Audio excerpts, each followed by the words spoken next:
creators of Relevant Magazine, this is the Relevant Podcast.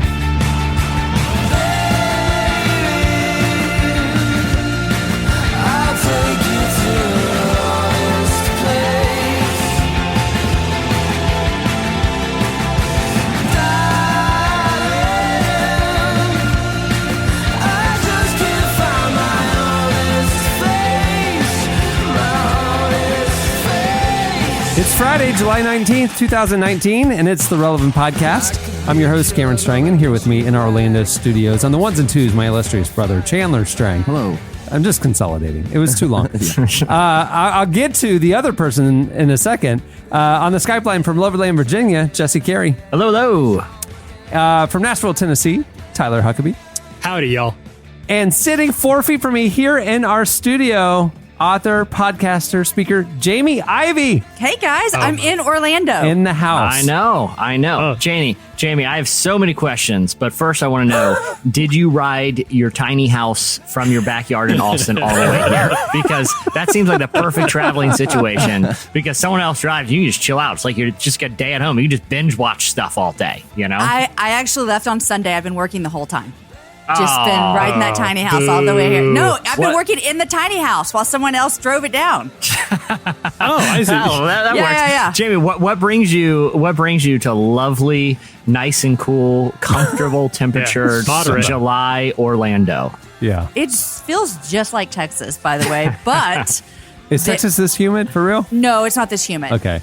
Your heat is more like an oven heat. Our heat is a moist heat. Yeah. Yes. Yeah. And not to sound I haven't bought moisturizer in 30 years. I mean, you just walk outside. just walk outside. Now that's how it is in Houston. Okay. Houston is like that. Yeah, but Houston is like a swamp. It is. Okay. Here, our horrible humidity it like crescendos all day, and then in like right now, 4 or 5 o'clock, black skies, torrential downpour, breaks it's the like that humidity, daily rain. cools down. Yeah, we're tropics. Yeah. That's what happens here. Houston, it just suffocates you. Yeah. Yeah. And then a hurricane comes through. That's what happens in Houston. Yeah. So why am I here? There is an event here tomorrow, Friday and Saturday, or actually today, I should say. Hello, podcast world. There you go. Behind the scenes. There you go. Behind the scenes. There's a podcast, an event here, Lifeway Women. So I'm here for that event. And Is that why Christine Kane's here? yeah, She's all of coming us through are- tomorrow. She's coming here? Yeah. Tell her I've been here. I will. I will show You her need the to very just seat. carve your name into the table, Jamie. Do I right need to there, sign my name right somewhere in front of so everyone, she can as big see as I've you been can. here? So Lifeway Women, I'm assuming our invitations are coming, or Hey, listen, y'all Just got check a lot of mail. invitations. This is just Wait for a the second. ladies. How many women are going to be there?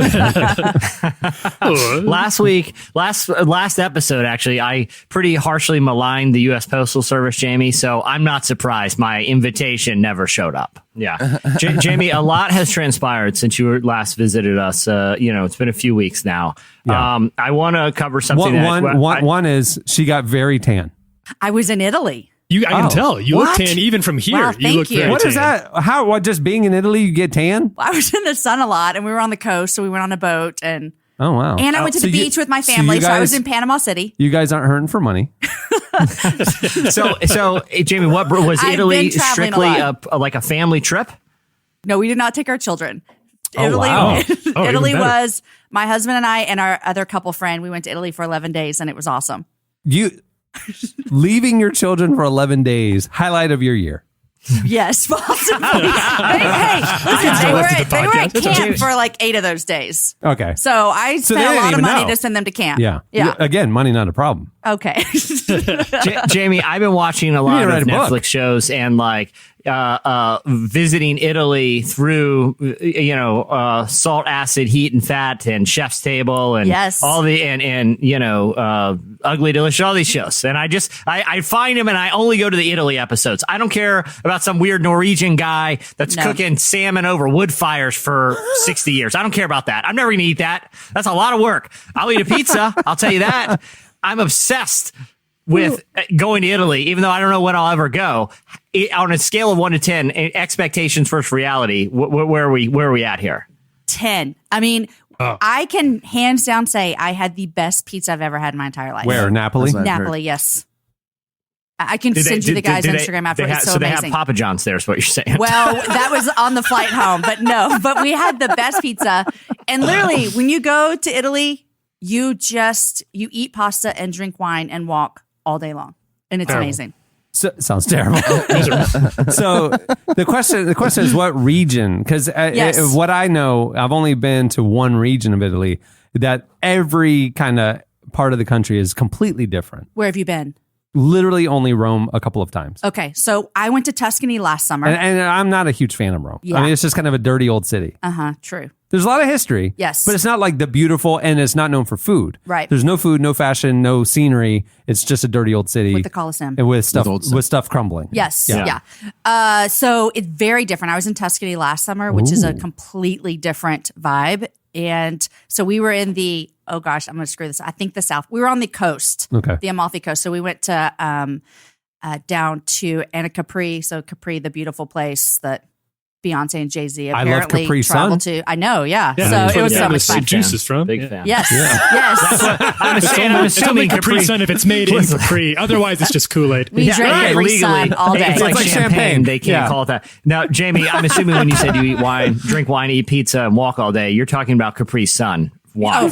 Yes, yes. Wink, wink. Yeah, yes. I mean, my understanding is that in Bible times it was just juice. That's what I was taught. For sure. And you disappoint me a little saying that walking's part of the equation. I don't go on vacation to walk. I want to drive those funny little tiny cars and get it stuck down an alleyway and just get out and then take a moped and just leave that funny little car there that you like strap suitcases to the roof. Yeah, exactly. You know what I mean? Like, I travel with one of those leather suitcases with stickers from all over Italy, and I just strap it out with a couple belts, and I hilariously, like Mr. Bean style, get stuck in a back alley by a pizzeria, and the guy's like, "Oh, rigatoni, get out of here!" And then I just like hop on a moped and like, see ya, and just drink my I'm not Capri Sun. saying that didn't happen, but we also walked. All right. Okay. Did you ever get a ride on the gondola? Because when I know we're getting kind of like playfully racist here, but when I think of Italy, I think of like the boat with the stick that you and somebody singing I to don't you. think it's racist, by the way. First of all, that's not racist. It's stereotypical. Yeah, you're good. You're it's good. not Sorry, racist. It's fine. It's not bigoted. First, how dare you? I'm not watching fictional things about Italy. I'm watching actual Netflix documentaries. This is how they live, Tyler. That's what Jamie just said.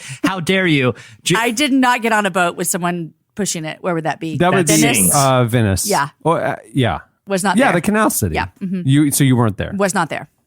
There have been a lot of movies filmed there, Yeah, including Far From Home. one I just saw. The Spider-Man movie. Yeah. So, I haven't Jamie, seen it. what was the coolest? What was the coolest place that you went in all of Italy? That if you were to return to Italy, that you would definitely make a point to go back to. Okay, so Naples was not a fan of it, but it is where we had the best Really? pizza we've ever had in our entire life. So we flew into Rome. It's where Napoleon Dynamite's from as well. It's his birthplace. It's only Napoleon Dynamite if he's from there. Otherwise, Right. Right. And then How dare you bigot? I'm sorry, Jamie. I'm sorry. Capri was amazing. It's an island. I love Very water. sunny. Very sunny. I'm a boat girl, so we went on a boat all day. So beautiful. So hands down, you should go visit. So those there. are the two. You spent 11 days and went to two places? No, we went to Rome for 2 days. Yeah. The day in and the day out, which it is not my favorite, but we had a really great meal there and saw a lot of old things. Yeah. But it's hot. It's hot. Both times I've been to Rome, I've been there for 2 days. And it was like, one of the times was like for a movie set thing. And then one time was on another, I don't know, remember. We did some at the Vatican. But it was like, okay. Those sound really important. I mean, they were just like, you're just like, I don't know. Okay, it's Vatican. old. Just old.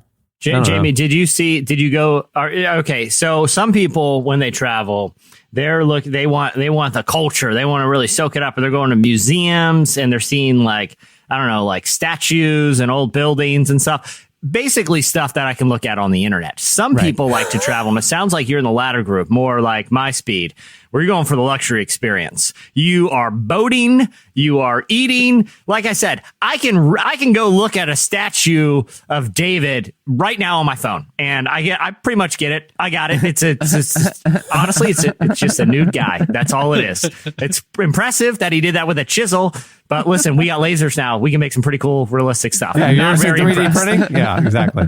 So are you more of the camp that you want to soak up the culture, or you just want to kind of live the high life for 11 days? I want to soak up the culture, but what I mean by that is I want to eat where the people eat. Like, I don't want to be a tourist. I want to go to the beach where the locals go. So we were in Sorrento and we're trying to find where the locals go to the beach. That's where we want to go. But don't you think some of the best beaches are tourist beaches because they're the best beaches? You could say that for sure. I don't like the crowds though. And the best pasta I had the entire trip, probably one of the best pastas, was in a little restaurant on a beach that felt so local. So, but I'm like that. I go for the food, for the Capri Sun, and for the sun. Free sun, the sun is good. Woman after my own heart. Yeah. Free sun on the beach with a bowl of spaghetti. That's how I do my beach trips. Listen, I don't go to Europe very much, but I do know that over there they, I don't want to live up to the American stereotype. So that's why I always disguise my voice so they have no idea that I'm an American. Right. Like everything. Oh, that's a spicy meatball, and they're like, oh, look at this guy. Was he born down the road? It's weird I haven't seen him around here, and they welcome me into the kitchen. At that point, they know that I'm one of them. Is what they know. It becomes apparent at that moment. It's a great way to travel right there. Yeah. Well, we have a great show in store for you today. Coming up later, we talk to theologian, seminary professor, and author Scot McKnight. He has a new book out called Reading Romans Backwards, and it's a fascinating conversation. We talked to him about why Paul's most famous letter is so essential for today's divided church. Considering all the division going on, especially this week in the news cycle, which maybe you missed because you've been in Italy, we thought this would be a good conversation to bring to the podcast. He's one of those people that I talk to and I feel way dumber because he's so much smarter than me. Now, I will say this. That happens with a lot of people. Yeah, I was going to say. He is very, very smart. He is a very smart guy. And Cameron, you and I were talking about this conversation earlier today, and we're like, man, it's such a fresh idea of like taking this book of the Bible that a lot of people think in strictly sort of these like theological terms and looking at the social implications of what Paul was actually talking about. Really fascinating interview. Can't wait for that later. Yeah, there you go. All right, before we move the show along, I have a question. You're going to the Lifeway Women's thing. Yes. Conservative. I'm not saying anything negative about them. They're just conservative. You have a lot of tattoos, way more than I thought you did. I'm seeing them. Oh, you haven't ever On the seen arm. them I live? Yes. didn't know this. How do they feel? Do you have to cover them up? No way. I wouldn't do anything if someone made me cover up my tattoos. I would say no. Do they think you're like edgy? They probably think I'm edgy and cool. Yeah. Interesting. I see, because my perception of that world is that they would look like they don't want that on their stage. I would say this, and I'll give them a compliment, is they're Okay. also my publisher, B&H, Yeah. and I host a show called The Happy Hour, Yeah. and I like Capri Sun in Italy, and I have tattoos, and we work well together. Jewish. Interesting. I love Jesus a whole lot, so that I think they can look past it. Yeah. That's cool. Well, good for And them. I don't and think good for they're you. Good on as Lifeway. what you would think as they maybe used to be. Really? I mean, I'm just saying from my own experience. Yeah. They All have I know me. is- They have me. R.I.P. Lifeway bookstores, but Relevant was know. R.I.P. Relevant was banned since issue 1. Oh, you were? I didn't know yeah, that. because Too we're hot too to handle. secular. Oh. I would put you in my store if I had a store. Thank Yeah. you. You're We welcome. are, we are You have persona non tattoos. grata there, and it's either one of two reasons. They didn't like our edgy take on content, or the president of Lifeway at the time was Italian and did not appreciate some of the stereotypes I have perpetuated on years on this platform. I don't know, Jamie. I don't know. Maybe you could clear this up for us when you're there. Hey, I'll later, see what I can because do, but it's a mystery to me. I would sell your magazine in my store. Yeah. I mean, he read the first issue and he's like, that's a spicy hot take. And it was like, we're banned. That's a spicy hot take. we're banned. Anyway. All right. Well, moving the show along. Stay tuned. Up next, it's the Hot List. Summertime is meant to fall in love. I could fall asleep and stare in your eyes, but dance all night. Summertime is meant to fall in love. I wrote you a poem for your surprise. It's right by your side. You're listening to Jaden featuring Willow. The song is Summertime in Paris. At the beginning of the podcast, you heard Inhaler with My Honest Face. Okay, it's time for... It's the hot list. The hot list. It's sizzling. The Sun and Capri. Very inappropriate, like Jamie's vacations with other kids. All right, coming up this week, number 5 on the hot list, Khalid sang Leonard Cohen's Hallelujah at a barbecue restaurant's karaoke night this week. The singer, I mean, top of the charts guy here. Yeah. So hot, Khalid. My kids love Khalid. him. Yeah, literally Khalid's my son's favorite singer. My kids love him. Yeah. It's so funny. Talk right now. His single just hit number 1 on the Billboard Hip Hop the Urban chart. So I There mean, you go. he's big time. Well, he was recently in San Antonio and decided to Google downtown's best barbecue and ended up at a restaurant called Smoke Barbecue. When he arrived, he realized it was karaoke night. Using a fake name, he signed up for a turn and chose to sing one of the hardest songs in the book, Jeff Buckley's version of the song Hallelujah. The song, originally by Leonard Cohen, famously pulls heavily from biblical imagery. In an interview with Rolling Stone, Khalid previously said that though he doesn't identify as being overwhelmingly religious now, he was raised in a Christian home. Here's a clip of the song.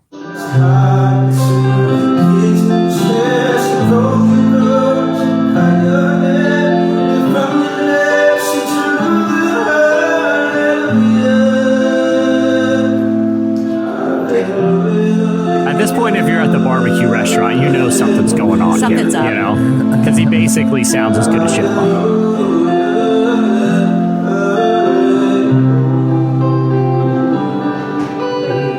The restaurant posted on Facebook, the world stops when Khalid walks into your restaurant on karaoke night, signs up as another name, and sings his heart out. What a night. What an amazing person. What if you have to follow that guy up? Because somebody was after Khalid. Yeah. You know, the next guy, he has to go up there and do Old Town Road or whatever. And he's like, well, you know what? But I'm just late. And we're all tired. Like Let's just close. everyone's weeping. You know, see, he's singing one of those beautiful songs in the American song catalog, and he's leaving it all out there. You heard him, you know, really get there, and you're like, now it's Rick coming to sing Don't Stop Believing. Rick, come on up. And here's just a small town. Would you want me to do this? Yeah. Just boo Rick. Oh, man. Coming in at number 4 this week, Instagram is officially experimenting with hiding likes. We've been hearing about this for a while. Well, it's rolling out. So you may no longer see how many likes other people's photos and videos get on the social media platform. Instagram's experimenting with hiding the likes in 7 countries to test what the change will do to user engagement. In the test, users could still see how many people liked their own posts, but can't tell how many people liked other people's posts. It started in Canada, and this week they're removing the likes in Ireland, Japan, Australia, Italy, New Zealand, and Brazil. Italy. Yeah. No coincidence. Instagram officials told TechCrunch that ultimately, quote, they want your followers to focus on the photos and videos you share, not how many likes they get. Likes have become a controversial feature in modern social media platforms, with some critics saying it makes sharing content an unhealthy competition and a popularity contest based on an artificial point system. There's no word yet on if likes will be removed in the US, but you got to think as long as engagement doesn't go down, they're going to roll it out. They're actually trying to do it to, you know, keep from the negative effect that it has on kids and you know. I feel like sometimes the Instagram likes that people are more concerned with are their own. Yeah. You know what I mean? And so maybe I'm not the target market because I'm not a kid. I'm 41, but I don't care how many photos your photo has. But sometimes my heart cares how many mine have. But I think the comparison thing, Oh, a yeah, lot of kids are like, oh, they're so big and popular. Nobody likes my photos. Yeah. But if you don't know that your classmate has X 12, number, yeah, and you have 24, so you're in the lead. Yeah, right. I think that's what they're trying to do. It was a really central feature and a really sad part of that movie, 8th Grade, from last year. Because the star of that movie, it was really heartbreaking. She couldn't get as many likes as and I think that would be, although I have to imagine they would still be visible to like advertisers who would want to like promote on these people's Instagram pages. Well, Jamie, let me ask you this. Like if other people couldn't see how many likes that your photos got, do you think you would still be as concerned about how many you got? Or do you think on like a personal level, it's still meaningful, even though no one else will know? I can honestly say, even though I just said like my heart would struggle, I don't struggle with this as much, but I do think that some people, if it took down engagement, that it would be hard for them on Instagram because they would think, oh, well, no one's liking my photos anymore. That might be hard for them if they thought people couldn't see it and they wouldn't like it. I don't know. But I can see this from a teenager's perspective a little bit more. Yeah. I'm not trying to act like 40-year-olds have their stuff together, but this is hard for teenagers. Right. Yeah. I think the whole like construct of it is like, liking and, on Instagram or on Twitter, you have the little heart and like, I can see like where and listen, from someone who creates content, and a lot of content lives or dies by how many people click that button. I certainly see the appeal of it. But you also, when you dig into like the psychology of, I'm giving my attention and my affirmation to certain things and certain people and not others, you could see how it's kind of spiraled into something that's probably not the most healthy way to express, affirmation and what we put value into. Like, it does seem like it's gotten to the point where it's probably getting unhealthy. Yeah, I mean, just like you mentioned 8th grade, but I mean, there's several documentaries. I think we've mentioned a few of them here on the show over the last year that have been on Netflix and others, like looking at the psychological impact on middle schoolers and high schoolers, especially what social media has done. And I think that's what they're trying to get ahead of. Because I think if it gets like to the point of like a toxic stigma, that's the beginning of the end for their business, ultimately, so like they're trying to get ahead of that and be like, hey, let's keep it healthy and everybody loves it. So that we keep using it. Yeah. How old is your son? 9. No social media. He's not this week, because it's summer, we set up a little tiny super private like Instagram for him. And he literally posted in his first day so many times 87 stories. And literally like he did 3 live streams on Instagram. Nobody's watching him. His mom watched one, but like I don't know who he's talking to. But I mean like what is he emulating here? I don't even know. But it's like he is a content savant, like John so Crist. funny. It is insane. So anyway, good for him. Yeah, no, but we're keeping that on wraps. I mean, we're as long as humanly possible, got to protect those kids. I hear you. All right, coming in number 3 this week, a video highlighting 1,500 years of worship music went viral. Singer and YouTuber David Wesley, no relation to John, has posted an ambitious video that takes a look at the evolution of worship music over the past millennia and a half. It's the a cappella medley starts with a hymn from 560 AD and ends with 2017's Do It Again from Elevation Worship. Here's a clip. Shout to the Lord, all the earth, let us sing. Power and majesty, praise to the King. Mountains bow down and the seas will roar at the sound of your name. I'm trading my sorrows. What year was that? I'm trading my sorrows. I mean, it was 93 to 98 right there. He just okay. jumped 5 years. Okay. But here's the deal. Strap in, because it's an 8-minute video. Do they all sound like that? Yeah, he did the medleys or the acapellas himself. For the first few minutes, he jumps like 200 years at a time from like 1 per century or so, and then it starts building up to more 92, 98, 99, 2000, and then it's mostly just Hillsong hits from the past. There's been a little bit of monetization of the worship genre.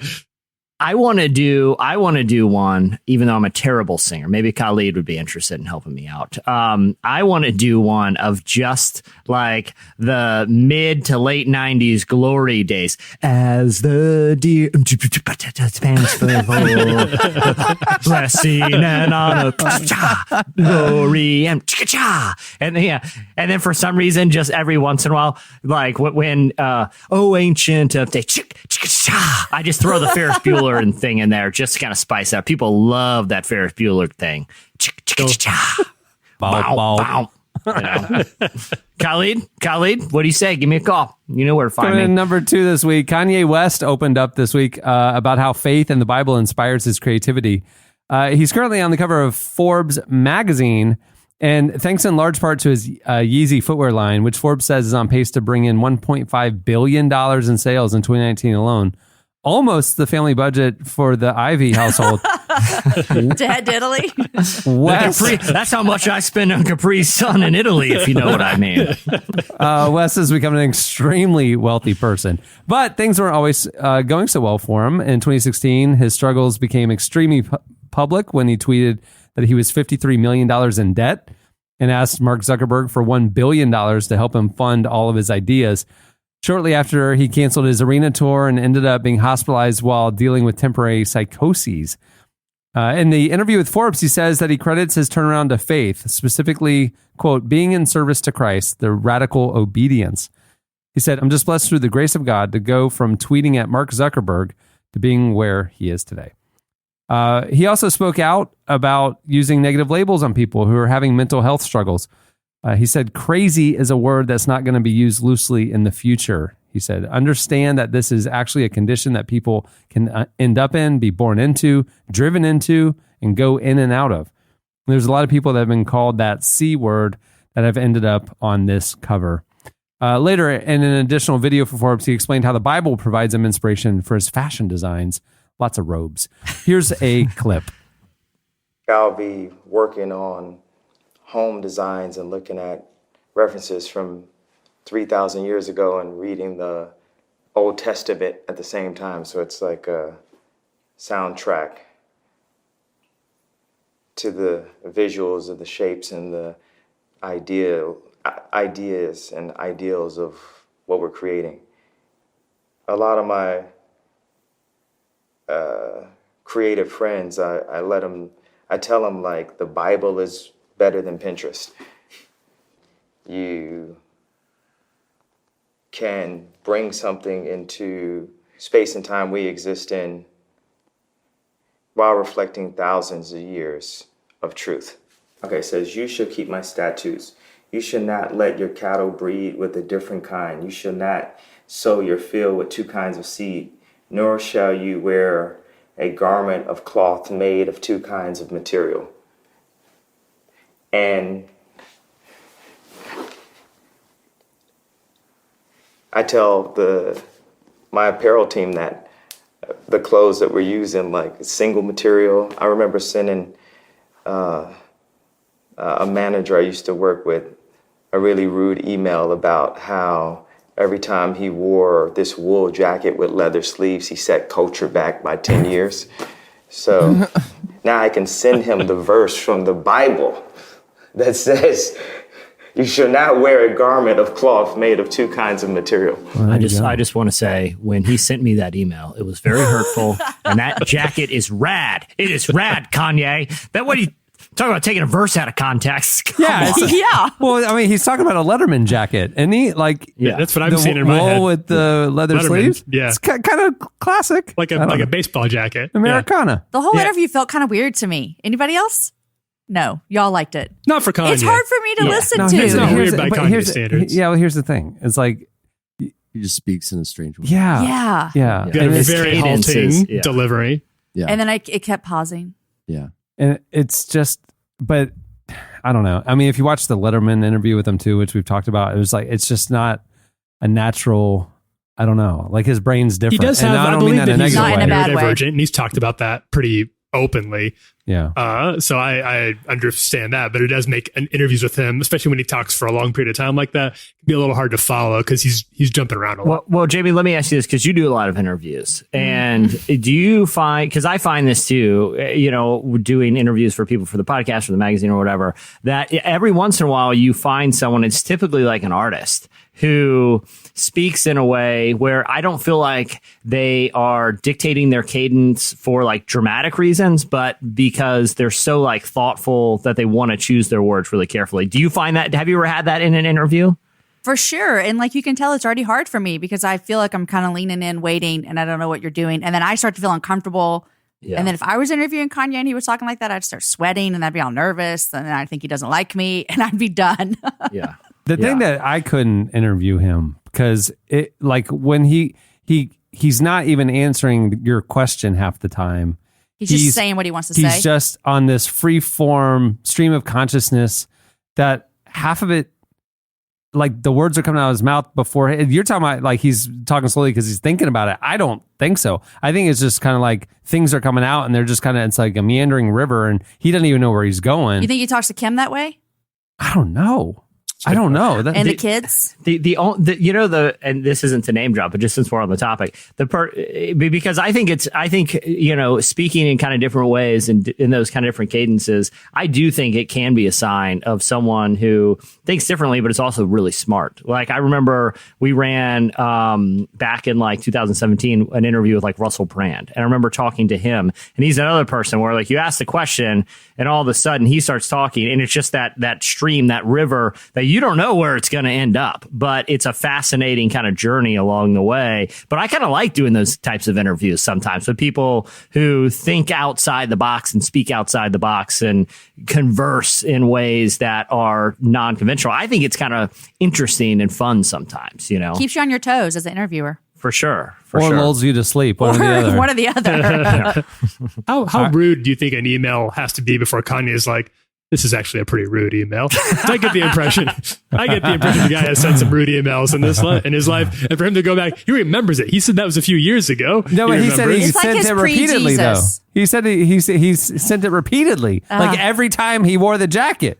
He's like, you know, I had email. Anyway. I don't remember how many emails I sent last week. And he's talking about an email. It's like, yeah, that's when I think he needs to go make peace with this person who he did accuse, to be fair, of setting the culture back.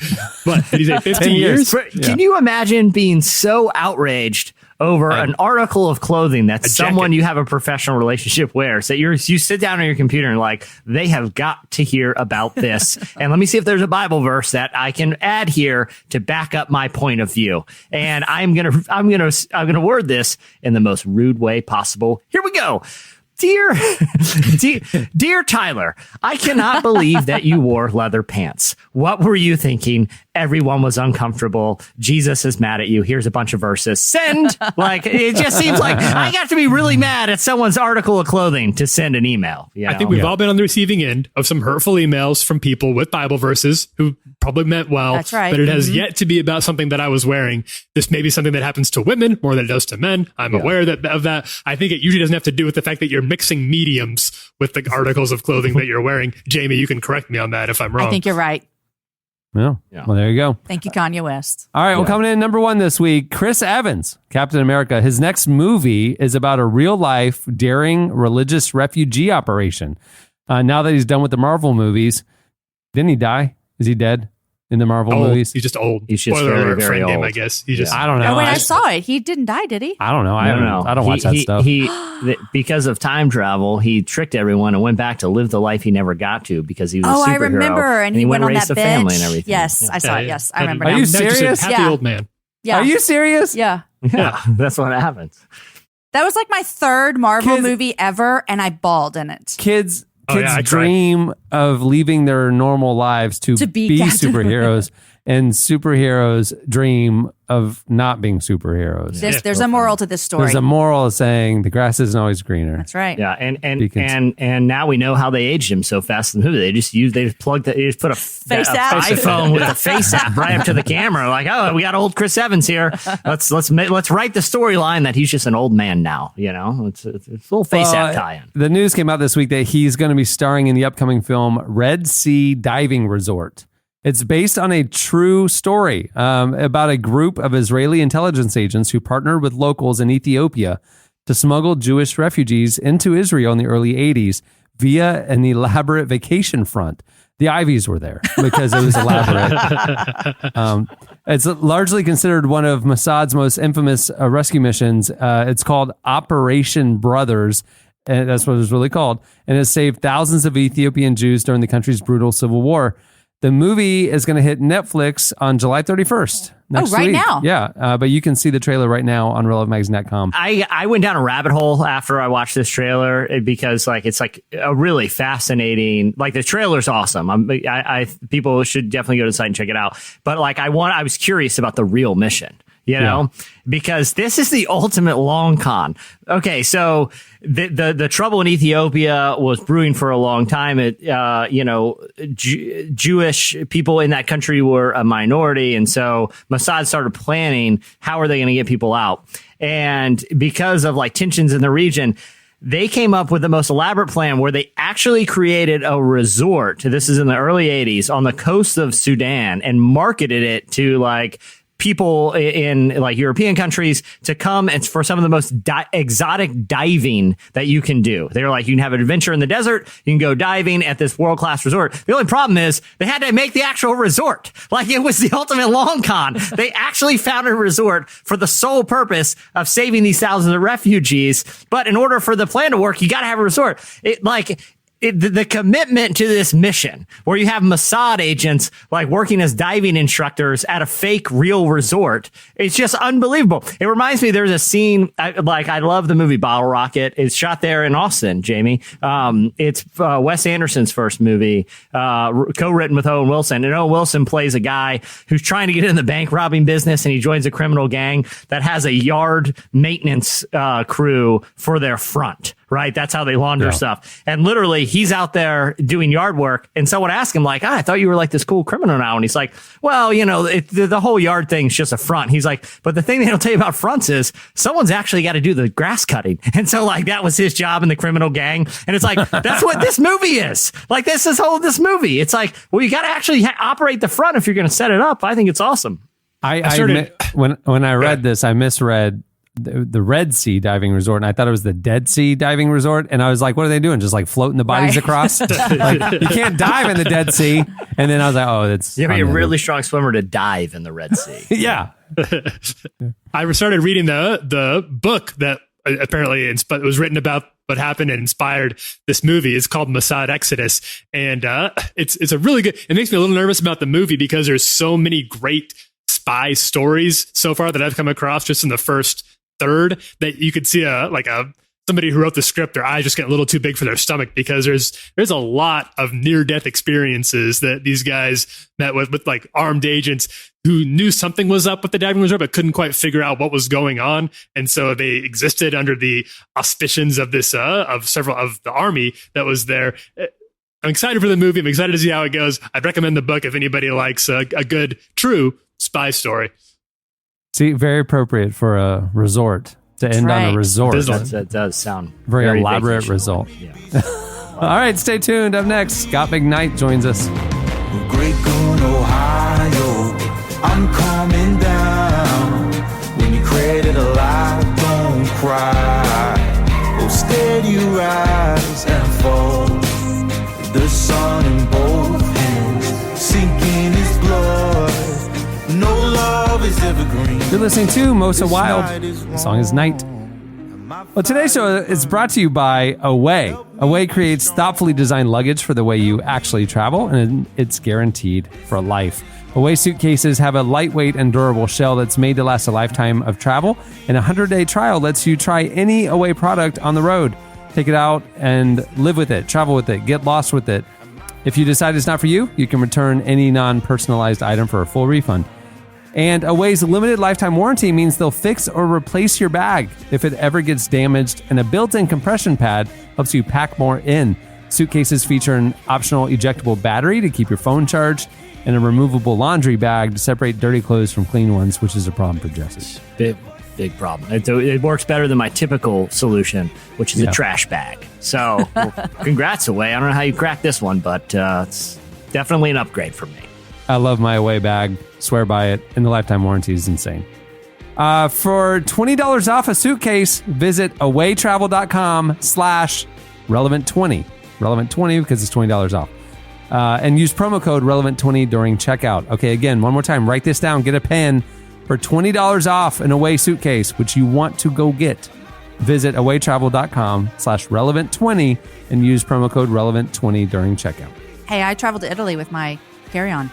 With your Away carry-on? The bigger carry-on. An 11-day trip? 11-day trip, because it packs it in. Wow. See, I'm like, so I what love Away. But what happened when you bought knickknacks on the road? You bought a separate bag to go home with? We did that last year, which Bought a little duffel or something? Yeah, but we just didn't get that much this time. So, but hypothetically, if you would have strapped your Away bag to one of those funny little cars that they drive. Do you mean to tell you what I also have? I have the Away, the duffel. Weekender. Yeah. And so I didn't pack it full, so we put stuff in there. Wow. Scot McKnight is a theologian and professor of New Testament at Northern Baptist Theological Seminary. I wonder what their feelings about tattoos are. You should ask him. He seems like a pretty progressive guy. Yeah. He's also the author of the new book, Reading Romans Backwards, a gospel of peace in the midst of empire. We recently spoke with Scot about the book and why his unique approach to the New Testament's book of Romans has such powerful and essential implications for today's divided church. Jesse, you spoke to him. Yeah, so I kind of wanted to start about, it just seemed like an interesting concept. Like, this is a book that I feel like most people who are Christians, it's one of the books of the Bible they're most familiar with. We talk about the Romans roads, which, kind of spells out our ideas about salvation and sin and things like that. But I wanted to talk to him, he started studying the book, but he decided to divide it into sections to kind of deepen his understanding to it. And that kind of led to a fresh perspective of how to read Romans. Here's how he explained it. So I sort of developed this reading approach to Romans, and I read Romans pretty consistently for 10 years without teaching it at all, other than, just points would come up in lectures. I got to thinking, what if we started reading Romans in 12 through 16 and started sketching the major social realities that Paul talks about in those chapters, and then read Romans 1 through 8, what would happen to our readings of Romans 1 through 8 if we began to think in terms of real people in a real setting where actually they're at one another's throats? Jesse, this may sound odd, but I think the book of Romans is what America in its divided state today needs most. The chapters, Romans 14 through 15, Paul is actually talking to two groups of people that will not get along with one another, and he tells them how to live together. Yeah, so that to me was really interesting because I've never really heard Romans explained like that. Like, oh wait, this is Paul telling Christians how to get along. You always read Romans and you're like, oh well, this is a book. If you're not a Christian, read this one. This will tell you why you need to find God. So when he talked about this is Paul was talking to a divided church. I wanted to dig in a little bit about what that divide looked like and what the implications of that divide were. And this is how Dr. McKnight explained it. There are two groups in the house churches of Rome. One group Paul calls the strong, and the other group he calls the weak. You got to admit that calling somebody weak is probably not a compliment. All right, he calls one group strong, one group weak. The terms he uses in one place is dunatoi and adunatoi, and they could be translated the powerful and the powerless. What does Paul tell them to do? He tells the powerful to surrender their power and to be reconciled with the powerless. He tells the powerless, quit sitting in judgment on the powerful. He tells them that the most important thing they can do is to sit at a table with one another and quit arguing. That's Romans 14:1, 15:1. So here's what I think Paul would say in our political world. Now, Paul's not talking to America. He's talking to Christians. He would be telling Christians today who have power not to use their power to overpower other Christians. And he would tell the powerless Christians not to spend all their time complaining about the powerful. But emphasis is not on the powerless, but on the powerful. I think he's an equal opportunity critic. But Paul is telling the powerful to lay down their power for the sake of the other. Yeah, so that idea of the powerful and the powerless, I kind of wanted to get him to, I think everyone kind of knows what those implications could look like. And it's so funny because that over time, societies often get divided along those lines, people that hold power and wealth and people that are left on the outside. And this idea of reconciling the church first, and for those groups to make an effort to come together, particularly the powerful laying down their power and reaching out to the people who didn't have power, I felt like was such an interesting idea. And I asked him to explain a little bit more what this looks like for the American church right now. This is what we need today in the church. We are divided politically. The politics of our culture are dividing the churches. churches tend to be either red churches or blue churches.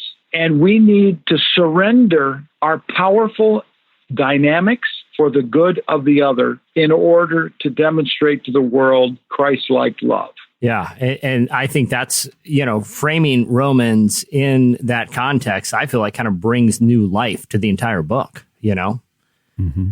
I finally, I was raised, and maybe you guys were too, to think of Romans in this way that it talks a lot about sin and a lot about the need for God's grace to redeem sin. And there's a road involved. There is. There's a road somewhere. There's more than conquerors. There's a Romans road. I haven't been to Rome. There's spicy meatballs all throughout the book. It is, this is the Italian episode. We're talking about Romans here.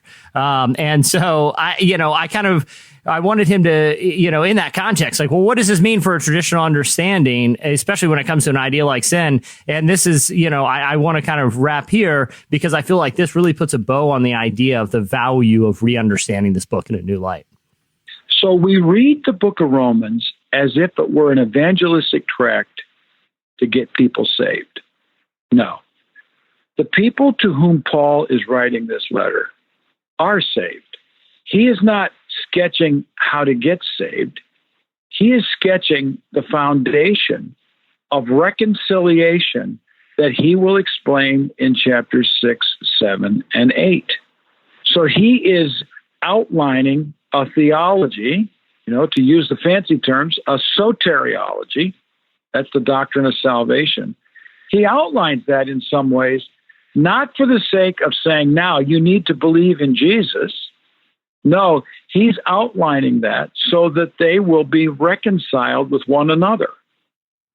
Yeah. So this is one of those interviews and conversations. We're you can read more about this, a longer version of this on the site, because this is one where I left feeling smarter because he is using, partly because he's using he's looking at the root language of the book and really kind of casting fresh light on a book that I feel like a lot of Christians have been reading their whole life and never really read it as this kind of call for unity in the church. And so I definitely, people can check out the book, Reading Romans Backwards. Also check out more of our conversation with him on the website this weekend. That was Scot McKnight.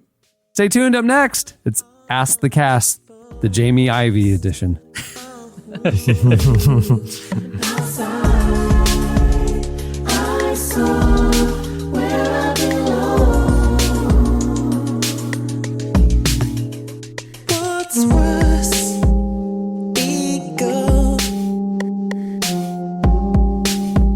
It's something that you ought to AM. It's not like it was. Listen to the face that you hear now. You're listening to Blood Orange. The song is Benzo.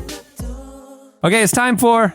If you got something you want to know, now's the time to ask. It's Ask the Cast. There you go. I don't know. How do we feel about the jingle?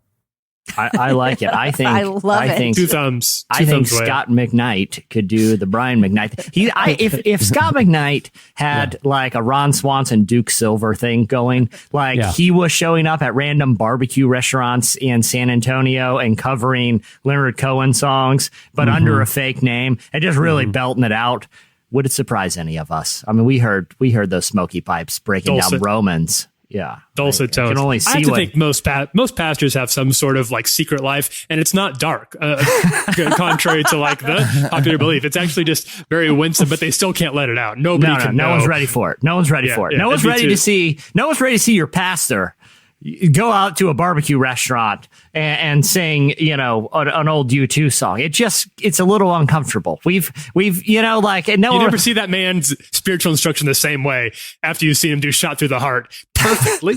Didn't look at the words. Didn't look at the words. Heart. Boom! You're too late. Hey! And you're like, whoa, he's really going after it. He has something pent up. I was driving through a weird part of town yesterday, and I looked to my left, and there's this old building, and it said, Eddie's Miniature House.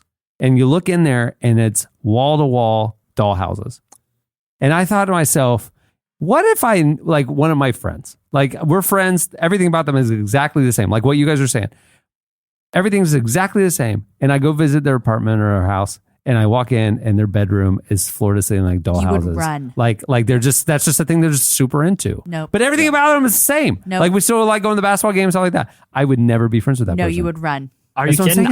saying. That would deepen my friendship. I'd be like, oh, this guy's got this really weird side that I got to get to know. Like, I thought I liked him. I love him now. I was hoping love to the see. fact that I was he's hoping got to see weird, somebody creepy walk in dolls. or out of Eddie's miniature house, and nobody did. And so I said to the person I was in the car with, "Is like, yeah, we should stop in. You know, he probably doesn't get a lot of foot traffic. You know." Okay. All right. All right. Hypothetical situation for you guys. Okay. Yeah. How much money, if you knew Eddie wasn't home and you had permission, like it was like kind of an Airbnb situation, how much money to spend the night in Eddie's creepy miniature house? I don't know if I have a dollar amount for me personally. Yeah. No, I would not. Jamie, how much would I'm it not take? quite seeing it. So it's a normal sized house. No, it's a full of store. It's no. a store in this weird part of town. It's Okay, a it's a store with like, you know, the whole front is glass and sides. It's probably a building from the 50s, you know, a little rundown. And the sign, I mean, this business has been there Since the 50s. decades. And it's Eddie's Miniature House is the big sign out in front. But you look into the store and it's all miniature houses, all doll houses. I mean, I would imagine closing my eyes, go to sleep, and dolls coming out of those houses. That's what I'm saying. Exactly, yeah, that's the I'm not problem. into it. Yeah, I'm Yeah, not down with you're that. laying there. You're like, oh, this isn't so bad. This is a quick $50. Smells- All right, good smells- night. See you in the smells a morning. little As soon as you turn the musty. light off, Yeah. you hear coming from one of the houses, "Help me!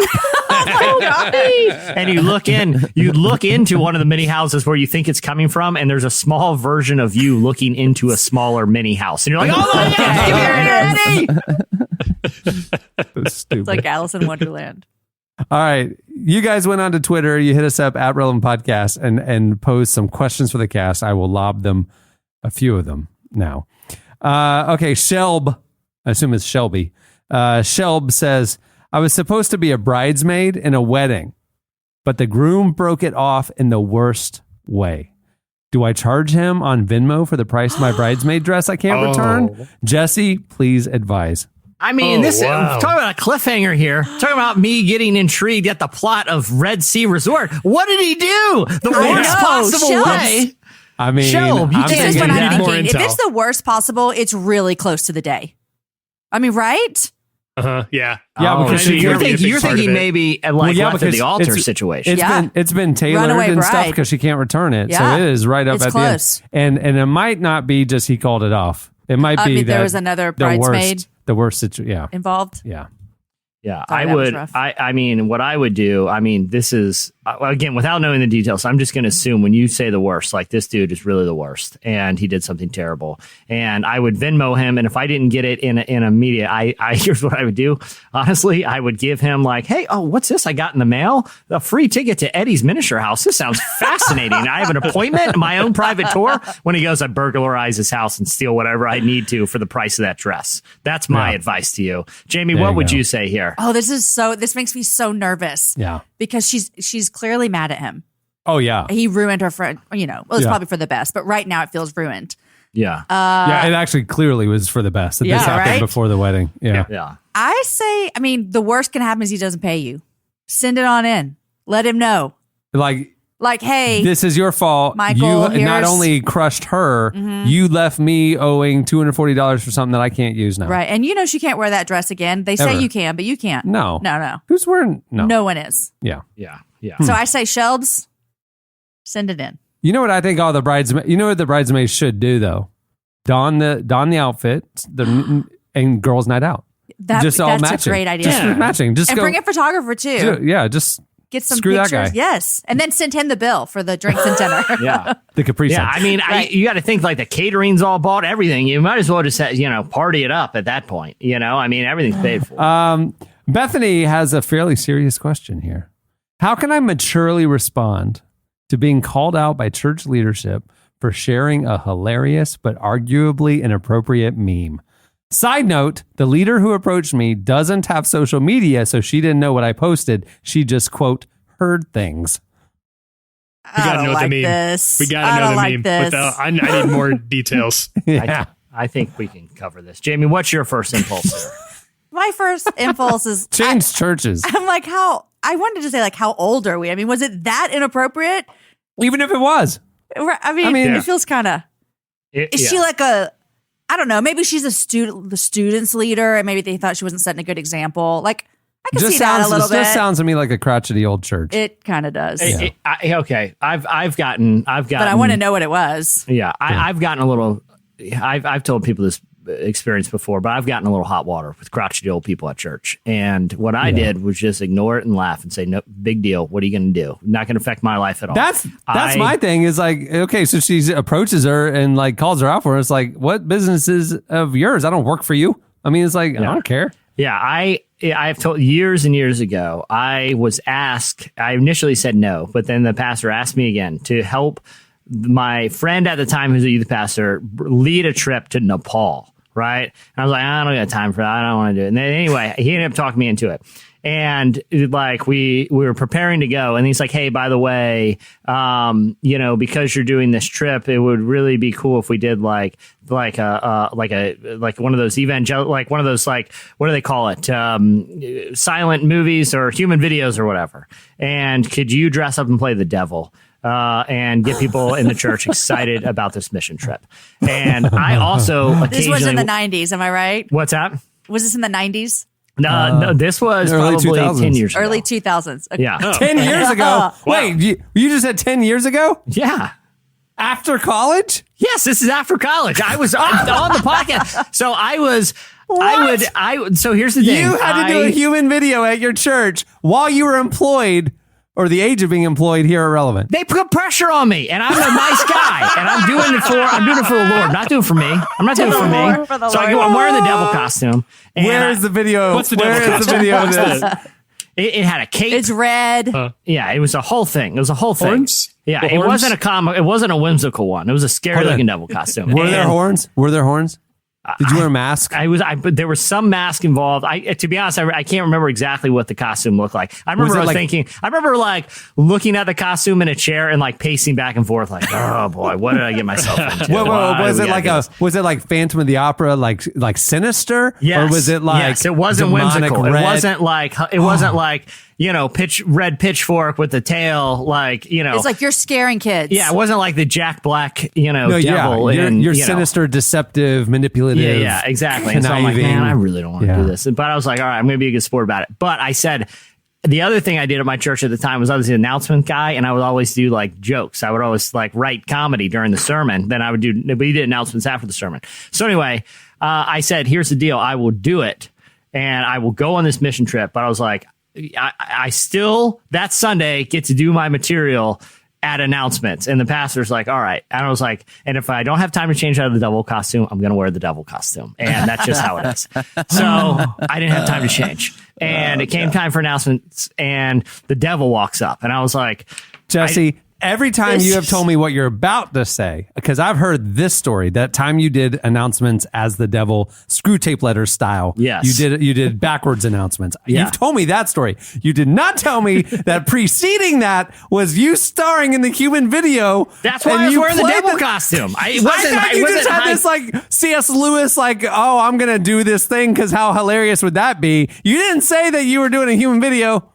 Well, and in hindsight, I could see how it was theologically very confusing for people in the church because they just witnessed me being conquered by Jesus coming out of the grave. And now so why is now Satan resurrected and doing announcements? It didn't. In hindsight, I could see why people were offended. And in fact, I got a letter that said they were grieved by the Holy Spirit. But but my material scolded that day. I was like, hey, listen, don't send your kids to vacation Bible school, which starts on this day.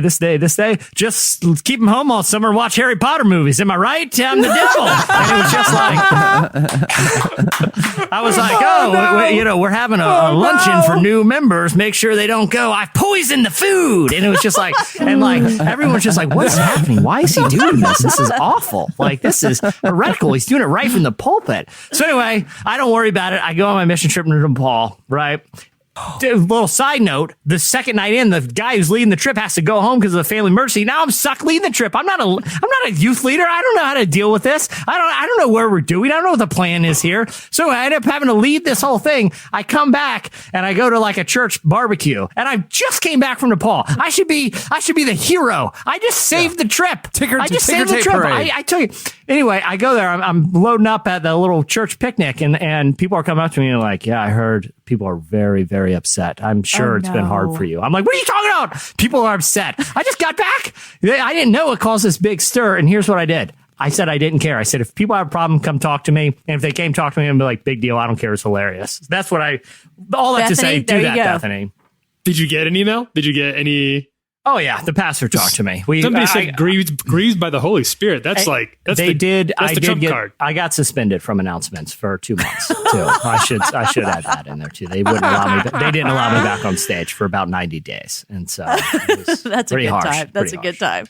Are you still at that church? No. The answer is no. It's a new church now. I still like the people there. I got no beef. Cameron, do y'all get like fan hate mail about the show? No. I mean, we get... Like, I can't believe Jesse said that or whatever. No. Okay. No. I mean... Not yet. They go on. That's what I think. If someone doesn't like the show, here's what you say. Just don't listen.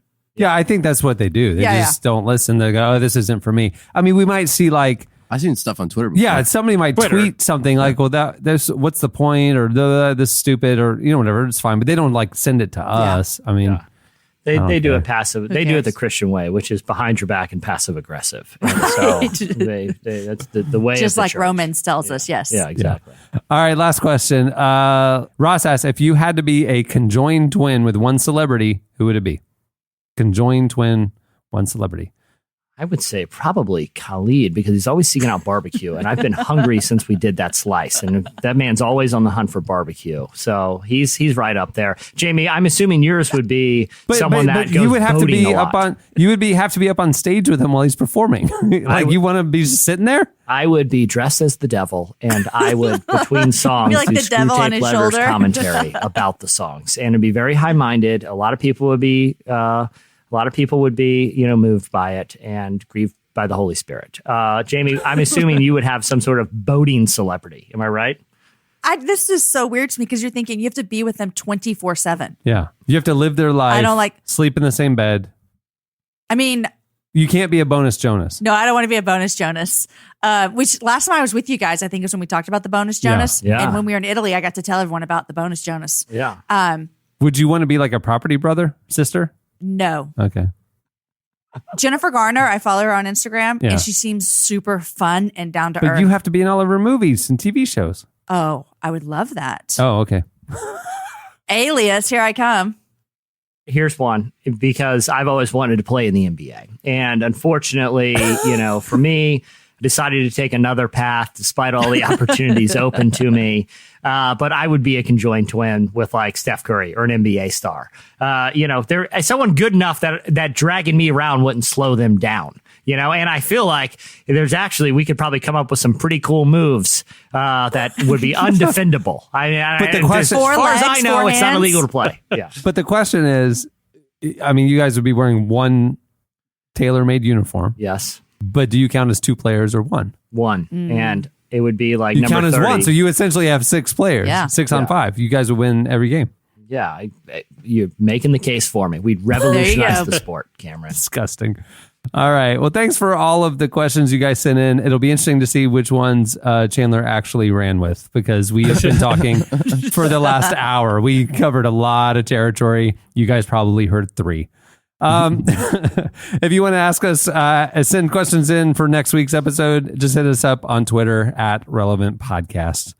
Well, many thanks to Away for making the episode possible. Remember, you can get $20 off an Away suitcase by visiting awaytravel.com/relevant20 and use promo code relevant20 during checkout. Go do it. Also, thanks to Scot McKnight for joining us. His new book, Reading Romans Backwards, is out now. And thank you to Jamie Ivey for sitting in. You can follow her on Twitter at Jamie_Ivey.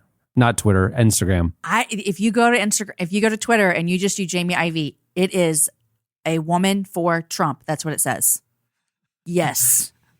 If you just it is not me.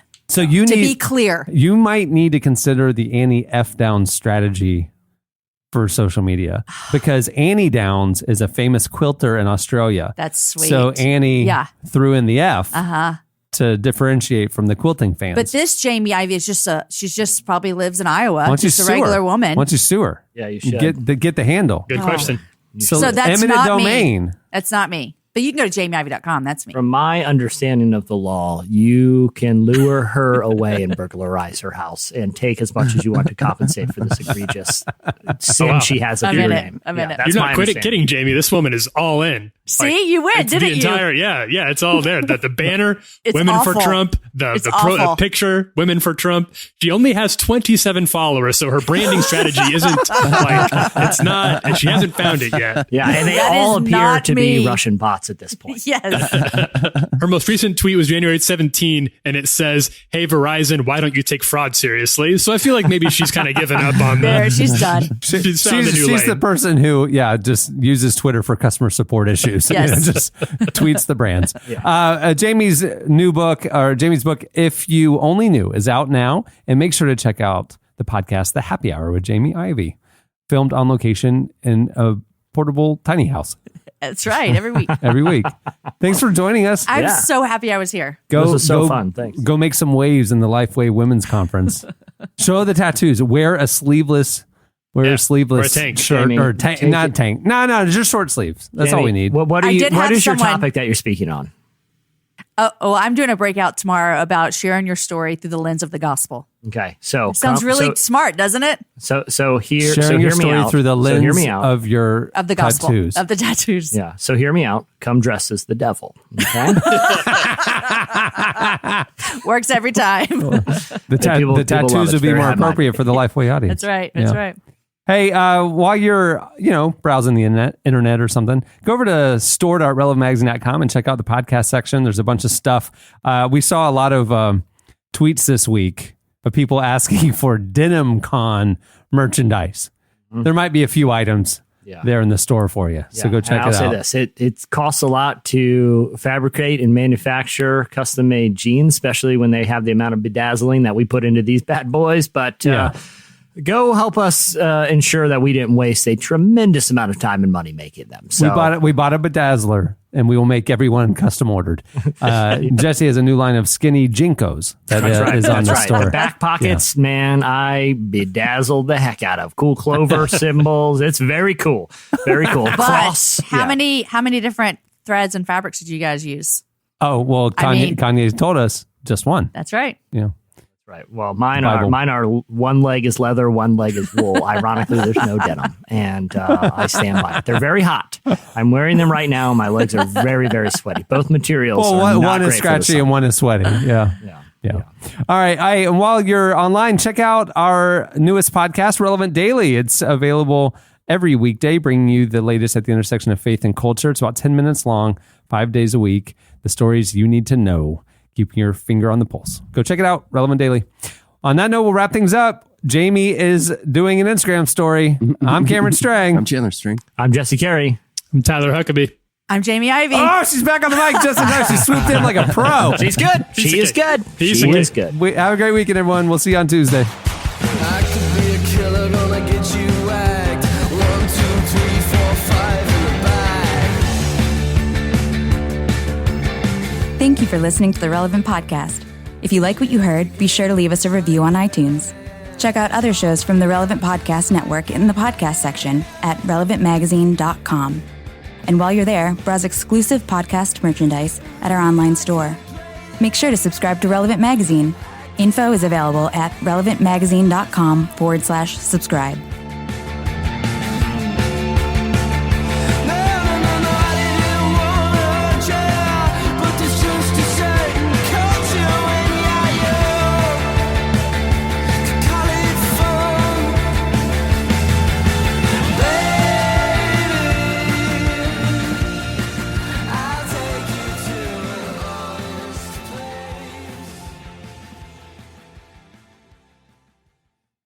Oh, that's a spicy meatball. Relevant Podcast Network. Time is precious, and so are our pets. So time with our pets is extra precious. That's why we started Dutch. Dutch provides 24/7 access to licensed vets with unlimited virtual visits and follow-ups for up to 5 pets. You can message a vet at any time and schedule a video visit the same day.